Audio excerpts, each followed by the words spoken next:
Hi guys, welcome back to our channel. Welcome back to one more new video. ఈ వీడియోలో మీకు నేను కన్నమ్మ అన్నప్రాసనకి ఎలా డెకరేట్ చేశాను అన్నది క్లియర్గా ఎక్స్ప్లెయిన్ చేస్తాను. ఎవ్రీథింగ్ నేను ఇంట్లోనే ప్రిపేర్ చేశాను. సో ఈ డెకరేషన్ మొత్తంకి నాకు ఎంత కాస్ట్ అయింది అండ్ ఇలా నీట్గా సింపుల్గా ఎలా చేసుకోవచ్చో ఈ వీడియోలో ఎక్స్ప్లెయిన్ చేస్తాను. ఎవరికైనా హెల్ప్ అవుతుంది అని అనుకుంటున్నాను. సో వీడియో లాస్ట్ వరకు చూడండి, అప్పుడే మీకు అర్థమవుతుంది. ఈచ్ అండ్ ఎవ్రీథింగ్ డీటెయిల్గా ఎక్స్ప్లెయిన్ చేశాను. ఫస్ట్ అయితే న్యూస్ పేపర్ తీసుకొని ఇలా ఒక్క పేపర్లో 4 అంటే ఒక షీట్లో 4 పీసెస్ లాగా కట్ చేశాను అనమాట.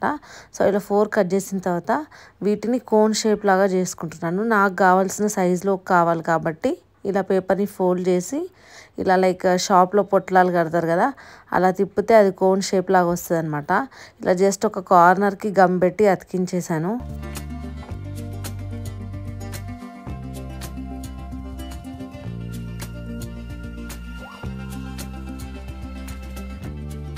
ఇప్పుడు ఇంకా కొన్ని న్యూస్ పేపర్స్ తీసుకొని పీసెస్ లాగా కట్ చేసి ఆ కోన్ లోపలికి ఫిల్ చేయాలన్నమాట. సో ఫస్ట్ కింద షేప్ అవుట్ అవ్వకుండా ఉండడానికి కొంచెం ఇలా షార్ప్గా కట్ చేసుకొని పెడుతున్నాను. ఇక్కడ మీరు న్యూస్ పేపర్స్ అయినా ఫిల్ చేసుకోవచ్చు, లేదా థర్మాకోల్ బాల్స్ ఏదైనా ఎనీథింగ్ లోపల ఫిల్ చేసుకుంటే జస్ట్ ఆ కోన్ షేప్ రిటైన్ అవ్వడానికి ఇట్లా ప్రాపర్గా ఫిల్ చేసుకోవాలన్నమాట. సో నేను ఇక్కడ నాకు కావాల్సిన సైజుకి ప్రిపేర్ చేసుకొని ఇలా ఫోల్డ్ చేసేస్తున్నాను అనమాట. ఇలా ఫోల్డ్ చేసిన తర్వాత మొత్తం రౌండ్గా నీట్గా ప్లాస్టర్తో స్టిక్ చేసేయాలి. అప్పుడే అది ఎగ్జాక్ట్ షేప్ రిటైన్ అవుతుంది.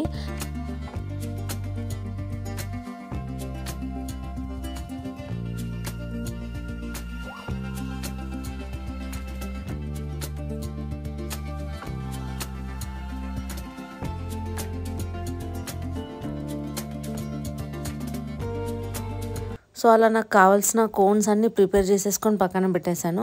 అండ్ నెక్స్ట్ ఇది క్రేప్ పేపర్. ఏ స్టేషనరీ షాప్లో అడిగినా దొరుకుతుంది. ఒక్క షీట్ నాకైతే 15 రూపీస్ పడింది. ఒక్క షీట్తో చాలా కోన్స్కే వస్తుంది అనమాట. సో పెద్ద కాస్ట్లీ ఏం కాదు. ఇది కొంచెం క్రష్డ్ లాగా ఉంటుంది. సో దానివల్ల లుక్ బాగుంటుంది. దీన్ని ఇలా ఫోల్డ్ చేయాలి. లైక్ ఒకసారి అటు ఒకసారి ఇటు లాగా ఫోల్డ్ చేసుకుంటే మనకు కటింగ్కి ఈజీ అవుతుంది అనమాట.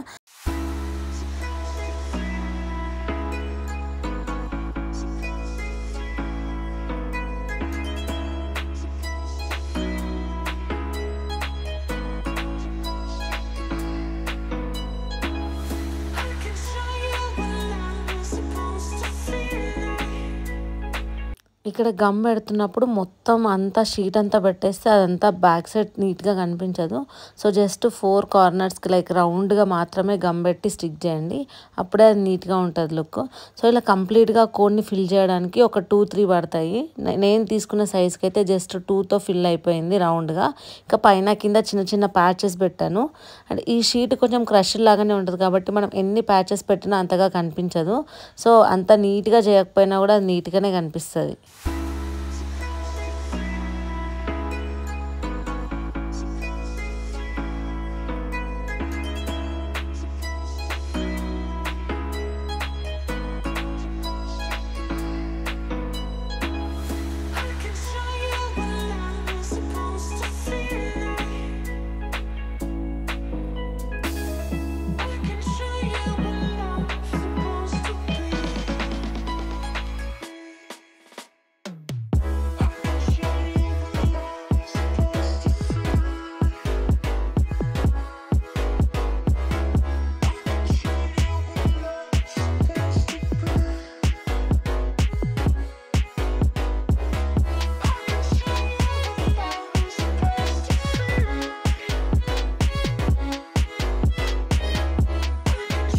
సో ఇలా కొన్ని కోన్స్ ప్రిపేర్ చేసేసుకొని పక్కన పెట్టుకున్నాను.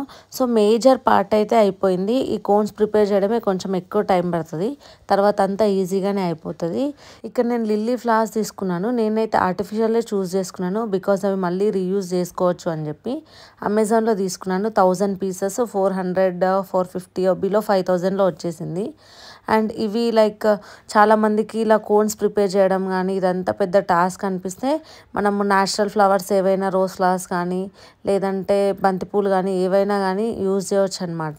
సో నేను ఫస్ట్ ఇట్లా 15 లిల్లీస్ ఒక కోన్ అలా పెట్టానమాట.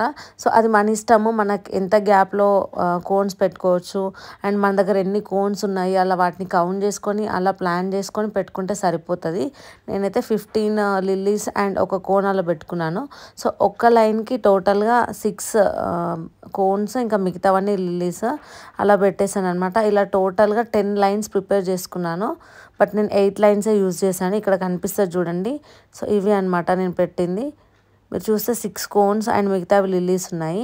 నెక్స్ట్ ఇక్కడ నేను థర్మాకోల్ షీట్ తీసుకొని దానిపైన ఒక బౌల్ లాగా డ్రా చేశాను అనమాట.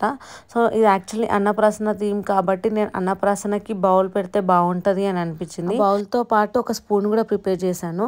ఇది ఇలాగే పెడితే బాగుండదు కాబట్టి దీనిపైన ఏదో ఒకటి స్టిక్ చేయాలి. సో ఈజీగా ఏదవుతుంది అని ఆలోచిస్తే నాకు ఈ గ్లిటర్ పేపర్స్ అనిపించాయి. ఈ గ్లిటర్ షీట్స్ కూడా మనకి A4 షీట్స్లో లైక్ ఏ స్టేషనరీలోనే అవైలబుల్లో ఉంటాయి. 10 రూపీస్ ఈచ్, 15 రూపీస్ అలా ఉంటాయి అన్నమాట. సో ఈ షీట్స్ ఒక 2 సిల్వర్ కలర్, 2 గోల్డ్ కలర్ తీసుకొని వచ్చి ఇక్కడ పేస్ట్ చేస్తున్నాము.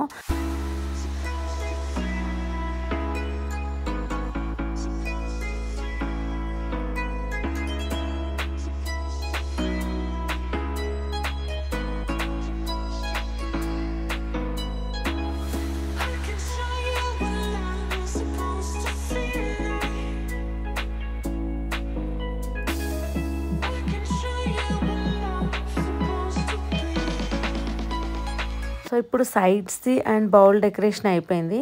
ఇంకా పైన కింద కొన్ని బంచెస్ ఆఫ్ ఫ్లవర్స్ లాగా పెట్టాను.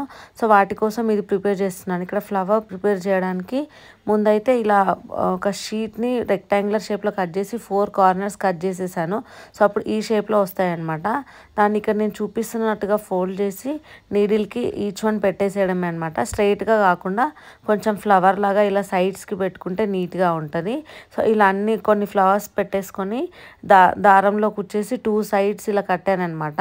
సో ఇలా పెట్టిన తర్వాత నెక్స్ట్ ఇంకా మిగతావి ఇలాగే రౌండ్ షేప్లో కొన్ని లైక్ బాల్ లాగా అలా ప్రిపేర్ చేసేసుకున్నాను. ఇవన్నిటిని ఇప్పుడు బంచ్ లాగా ఎలా ప్రిపేర్ చేయాలి అనేది ఇక్కడ చూపిస్తాను. సేమ్ ఇంతకు ముందు లాగానే లిల్లీస్కి కోన్స్ పెట్టాను. మూడు పెట్టుకున్నాను అనమాట అలాంటివి. సో ఆ 3 కలిపి ఒకేసారి నీడిల్కి గుచ్చాలన్నమాట. గుచ్చిన తర్వాత ఇది బాల్కి జస్ట్ రౌండ్గా పేపర్స్ పెట్టేసి దానిపైన క్రేప్ షీట్ని పెట్టేశాను. సో అప్పుడు అది మంచిగా రౌండ్గా వచ్చింది. అండ్ దానిపైన కొన్ని పర్ల్స్ పెడుతున్నాను. సో ఇలా పర్ల్స్ పెట్టి ఇందాక మనం స్టిచ్ చేసుకున్న ఫ్లవర్ని కూడా పెట్టేశాను అనమాట. సో ఇలా 3 ఒకే దగ్గర పెట్టేసరికి లుక్ కూడా బాగుంటుంది. అండ్ ఇంకా లాస్ట్లో కూడా దీనిపైన ఈ ఫ్లవర్ పైన కూడా కొన్ని పర్ల్స్ పెట్టుకున్నాను. సో ఇలా వచ్చిందనమాట ఫైనల్ లుక్. సో ఇలా నాకు కావాల్సినవన్నీ ఒక 8 to 10 ప్రిపేర్ చేసుకున్నాను. సో ఇవన్నీ పక్కన పెట్టేసి ఇంకా నెక్స్ట్ కింద బోర్డ్స్ అనమాట. లైక్ అన్నప్రాసనకి అన్ని పట్టుకోవడానికి ఐటమ్స్ పెడతాం కదా. సో వాటికి ఒక్కొక్క దానికి వాటి మీనింగ్ ఏంటి, అసలు ఎందుకు పెడతాము అని అక్కడ బోర్డ్ లాగా పెడితే బాగుంటుంది. లైక్ అందరూ పెడతారు, బట్ ఎందుకు పెడతారు అన్నది తెలియదు కదా. సో నాకు కూడా అది తెలియదు, ఇప్పుడే తెలుసుకుంటున్నాను అన్నీ. సో అలా రాసి పెడితే బాగుంటుంది అని అనిపించి ఇలా బోర్డ్ ప్రిపేర్ చేస్తున్నాను. అండ్ ఫస్ట్ అయితే దానికి ఇది జనరల్గా మనం ఆర్డర్ చేసినప్పుడు బాక్సెస్ వస్తాయి కదా, వాటిని రెక్టాంగిల్ లైక్ స్క్వేర్ షేప్లో కట్ చేశాను. మన ఇష్టం, ఇంకా ఏ షేప్ అయినా కట్ చేసుకొని ఇలా కలర్ షీట్ని స్టిక్ చేశాను అనమాట. ఇలా 4 సైడ్స్ ఈజీగా స్టిక్ చేసేసి ఒక లేస్ తీసుకొని వచ్చి పెట్టేశాను అనమాట 4 సైడ్స్కి. ఇలా లేస్ లేకపోయినా డైరెక్ట్గా పెట్టేసేయచ్చు. బట్ నాకు ఇంట్లో లేస్ అవైలబుల్లో ఉండింది అండ్ దాన్ని మళ్ళీ తీసేసి కూడా నేను రీయూజ్ చేసుకోవచ్చు కాబట్టి జస్ట్ అలా పెద్ద ఎఫర్ట్స్ ఏం పెట్టట్లేదు, జస్ట్ ఊరికే పెట్టడమే కాబట్టి ఒక 5 minutesలో అయిపోతుంది, లుక్ నీట్గా ఉంటుంది అని చెప్పి నేను ఎక్స్ట్రాగా ఇలా యాడ్ చేస్తున్నాను. సో ఇలా 4 సైడ్స్ స్టేప్లర్తో పిన్ చేసేసి దాంట్లో కోడ్స్ అన్నీ రాసేసాను అనమాట. రాసిన తర్వాత ఫైనల్ లుక్ ఇలా ఉంది. నెక్స్ట్ క్లిప్లో పెడతాను, ఒకసారి చెక్ చేయండి.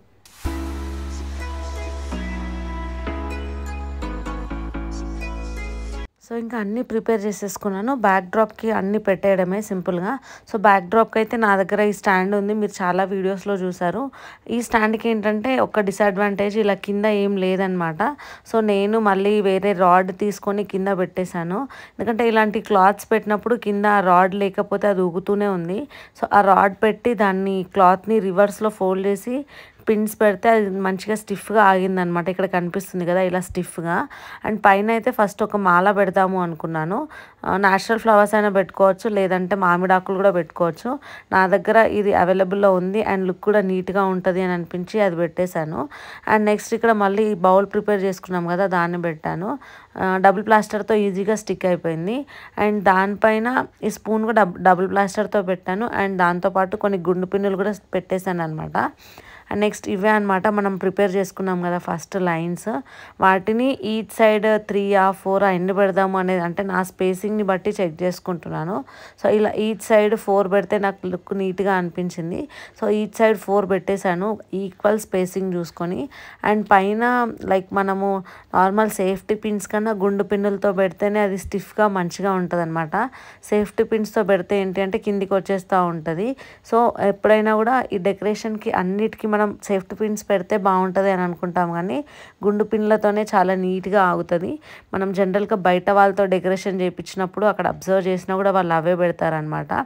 సో ఇలా 4 sides పెట్టిన తర్వాత లుక్ ఇలా ఉంది. అండ్ నెక్స్ట్ ఈ బంచెస్ని ఎక్కడ పెట్టాలి అని కార్తిక్ సజెషన్ తీసుకుంటున్నాను. సో నేను ఈ బంచెస్ అన్ని ఫస్ట్ సైడ్స్కి పెడదాం అనుకున్నాను, బట్ చాలా క్లమ్జీ అవుతుంది అని అనిపించింది. ఇక్కడ మధ్యలోనే పెట్టేస్తున్నాను. అండ్ క్లాత్స్ గురించి చెప్పడం మర్చిపోయాను. ఈ బ్యాక్ డ్రాప్లో ఉన్న క్లాత్స్ మధ్యలో అయితే సాటిన్ ఫ్యాబ్రిక్, 2 sides మాత్రము పాలిస్టర్. ఈ సాటిన్ అయితే నేను మీషోలో ఆర్డర్ చేశాను, 4 meters ఆర్డర్ చేశాను. సో నేను 2 layers పెట్టాను. అండ్ ఈ సైడ్స్ది పాలిస్టర్ నార్మల్ మా ఇంటి దగ్గర ఉన్న షాప్లో పర్చేస్ చేశాను అనమాట. ఈ క్లాత్స్కి నాకు 300 to 350 రూపీస్ అయింది. అండ్ లిల్లీ ఫ్లవర్స్కి 450 to 500. అండ్ ఇంకా మిగతాదైతే papers and crepe paper. So మొత్తం కలిపి నాకు బిలో 1000లోనే అయింది అనమాట. సో 1000 రూపీస్లో మంచిగా మన ఇంట్లోనే బడ్జెట్లో ఇలా ప్రిపేర్ చేసుకోవచ్చు అనమాట. అండ్ ఈ ఫ్లవర్స్ కూడా లైక్ ఈ బంచెస్ ఉన్నాయి కదా, ఇవన్నీ ఫస్ట్ పైనే పెడదాము అని అనుకున్నాను, బట్ చూస్తే ఎంత క్లమ్జీగా ఉంది అని చెప్పి మళ్ళీ ఆ పైన నుంచి కూడా కొన్ని తీసేసి కింద పెట్టాను. సో మీకు నా ఛానల్లో ఇంకెలాంటి వీడియోస్ ఎక్స్పెక్ట్ చేస్తున్నారు, ఇలాంటి DIYs కావాలా, జనరల్ వ్లాగ్స్ కావాలా, నాకైతే కమెంట్ సెక్షన్లో కమెంట్ చేయండి. సో నేను మీకు కావాల్సిన కంటెంట్ క్రియేట్ చేయడానికే ట్రై చేస్తాను. అండ్ ఫైనల్ లుక్ అయితే ఇలా ఉంది. సో బ్యాక్ డ్రాప్ డెకరేషన్ అంతా ముందు రోజు చేసుకున్నాను. అండ్ కిందదంతా అన్నప్రాసన రోజు చేశాను. అండ్ ఇక్కడ రితన్ని అన్నప్రాసన అని నేనైతే బియ్యంతో రాసాను. అండ్ అవి బ్లౌజ్ పీసెస్ అనమాట. అండ్ ఇలా కొన్ని ఫుడ్ ఐటమ్స్ కూడా పెట్టాను. అలాగే కింద ఇవన్నీ బంతిపూలు మీషోలో ఆర్డర్ చేశాను, ఇప్పుడేం కాదు ముందెప్పుడు ఆర్డర్ చేసినవి మా ఇంట్లో ఉంటే అవి పెట్టేశాను అనమాట. సో ఇది అనమాట ఫైనల్గా మా పాప అన్నప్రాసనకి నేను చేసిన డెకరేషన్. మీకు ఈ డెకరేషన్ ఎలా అనిపించింది? అండ్ మీకు ఏం డౌట్స్ ఉన్నా కూడా నన్ను కమెంట్ సెక్షన్లో కమెంట్ చేయండి, నేను రెస్పాండ్ అవుతాను. And please do like, share and subscribe to our channel. Bye bye.